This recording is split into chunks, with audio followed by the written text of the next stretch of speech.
Good morning, John. I'm here to debunk a myth. A myth that we probably all believe. It's a simple statement that is really hard not to believe knowing what we know. The internet brings out the worst in people. We all know that the anonymity of the internet allows the deep evil inside of every human, except for me, of course, to spew forth in a fountain of vomitous hate. And yeah, I see it even on our content. On our sex episode of Crash Course Psychology, there were comments, thumbed up comments nonetheless, talking about how homosexuality is a disease. And yeah, there are two hosts on SciShow Space, one of them is male and one of them is female. I would like you to guess which one has constant comments about their appearance. But you and your friends, you aren't hate mongers, so it must be other people. Those people at the grocery store who seem very nice, but then when they get home, they go on the internet and they shrug off the clothes of their cultural burden and they put on their costume and they become internet turd! But I want to make a hypothesis here that allows me to feel better about the state of the internet and the state of humanity. I'm thinking anonymity doesn't bring out the worst in people. It just brings out the worst people. Imagine, if you will, a D-bag. He doesn't have a lot of friends because he doesn't like people, and people also don't like him. In the physical world, this human is entirely invisible. We have no idea they exist. He doesn't want to express his beliefs in the real world because they are unacceptable. But then on the internet, he not only gets to express his views to lots of people, those people then engage with him. It's a kind of exercising of power. He gets to get a rise out of people. It's thrilling. It's not scary like doing it in real life would be. The reason you don't run into internet trolls in real life isn't because they're normal people with deep evil inside of them.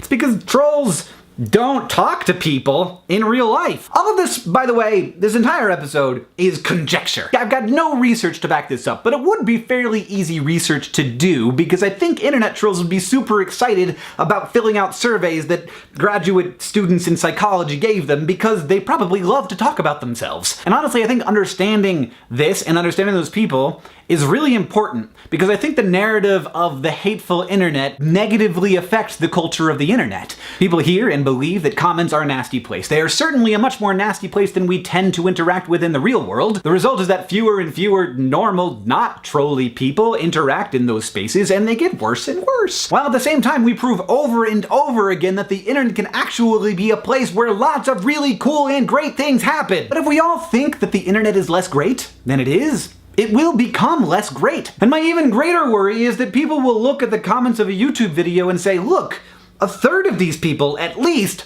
are just terrible. And then by extension, those people will assume that a third of all people are terrible and that all social spaces are hostile and antagonistic, and that's just not true. What we're looking at down in the comments is extreme selection bias. People don't want to comment because it seems like a hostile place, so only hostile people comment. Also, on any YouTube video, you've got a lot of people watching it. Just imagine for a moment that 100,000 people gather in a room. Now, what are the odds that there aren't gonna be some bad people in that room? Zero. So it shouldn't be a surprise that when 100,000 people watch a video, there are some people who are racist, bad people. Now, a big problem here is that YouTube has lately been promoting discussion rather than how many people thumb up a comment. So a comment will end up way at the top of the video because lots of people are discussing that comment. That isn't usually because there's a good discussion happening there. It's usually because that first comment was extremely inflammatory and wrong. It's totally feeding the trolls. Like, the whole point of a troll is to try and get discussion because they want to get a rise out of people, they want that rush, and they want some human interaction. Let me guarantee you,